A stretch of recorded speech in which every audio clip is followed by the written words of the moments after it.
প্রধান উপদেষ্টা ডক্টর মোহাম্মদ ইউনূসের বিরুদ্ধে রাজধানীর কোতোয়ালি থানায় ২০১০ সালের একটি মানহানির মামলা বাতিল করেছে হাইকোর্ট।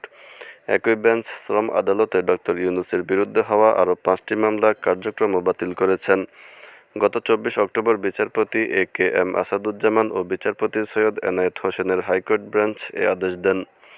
প্রায় এক মাস আগে এসব আদেশ হলেও বৃহস্পতিবার ২১ নভেম্বর ডক্টর ইউনূসের আইনজীবী ব্যারিস্টার মোস্তাফিজুর রহমান খান বিষয়টি প্রকাশ করেন।